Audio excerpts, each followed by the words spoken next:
Hi everyone, আসসালামু আলাইকুম। কেমন আছেন সবাই? আজ নতুন আরেকটি ব্লগ নিয়ে চলে এসেছি। পরি হয় মেয়েরা, কিন্তু তার পাকা হয় না। বাবার বাড়িও হয়, শ্বশুর বাড়িও হয়, কিন্তু তার নিজের বাড়ি হয় না। এটা আমার বাবার বাড়ি। এখন আমরা গ্রামের বাড়িতে ঘুরতে যাচ্ছি, সঙ্গে তাবিয়াকে নিয়ে। ভালো থাকাটা যেমন চিরস্থায়ী হয় না, তেমনি খারাপ থাকাটাও চিরস্থায়ী হয় না। মাঝে মাঝে তার ভিতরে রাখতে হয় ধৈর্য।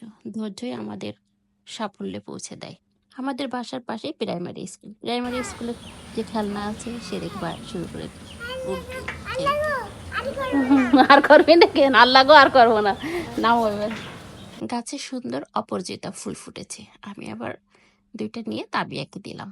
তাবিয়া নিয়ে তাবিয়ার নানুর পিছন পিছন দিল একটা দৌড়। এই যে দেখতে পাচ্ছেন, এটা আমাদের আম বাগান। কিন্তু এইবার একটা আমও আসেনি। এখানে 2.5 বিঘের উপরে আপনার আম গাছ লাগানো আছে, কিন্তু কোনো আম নাই। প্রতি বছর অনেক আম হয়, বাসা থেকে আম পাঠায়। এবছর অনেক লিচু হয়েছে, কোনো আম নাই। এই যে তারা দুইজন আবার হাঁটতেছে।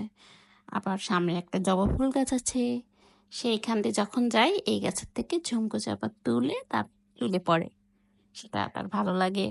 এই যে এবারও সে তাকে আমি ঝুমকো চাপা তুলে দিচ্ছি। এই যে মসজিদটা দেখা যাচ্ছে, এর পাশেই আমার নানার কবর। এই মসজিদটা 2 তলা আমার নানা করে দিয়ে গেছে। তিনি এই মসজিদের জন্য এখানে 19% জমি দান করে দিয়ে গেছে। তার ছেলে মারা গেছে, ওয়াইফ মারা গেছে। তিনি দীর্ঘ জীবন একে কাটিয়েছে। আমার মার কাছে থেকেছে, মা দেখাশোনা করেছে, প্রচুর পরিশ্রম করেছে। তিনি কাজের ভিতরেই তার জীবন অতিবাহিত করেছে। যখন বার্ধক্যে পৌঁছেছে তখন তার মনে হয়েছে, আমি এগুলো কেন করেছি? আমি জীবনে কেন এত পরিশ্রম করেছি? আমি সব আল্লাহর রাস্তায় দান করে দিয়ে যাব।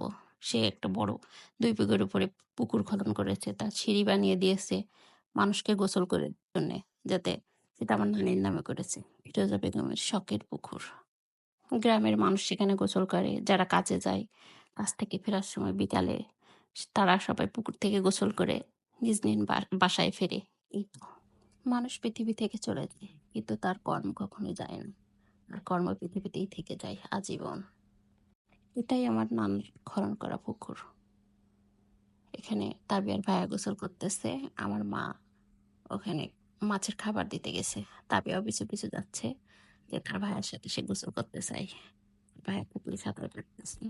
সে ছোটবেলায় নানির কাছে থাকতো, তো সাঁতার টাতার পারে আর কি।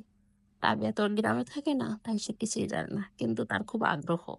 গেলে পুকুরে নামবে, মাছ ধরবে, সাঁতার কাটতে চায়, পুকুরে গোসল করাতে চায়। এবার পুকুরে গোসল করানো হয়নি, বায়না করতেছিল, আমাকে নিয়ে চলো, আমাকে পুকুরে গোসল করিয়ে আনো। তারা নানু বাড়িতে আসলেই এই বাজারের বাড়িতে থাকতে চায় না, তারা বারবার বলে গ্রামে চলো, গ্রামে নিয়ে চলো আমাদের ঘুরতে।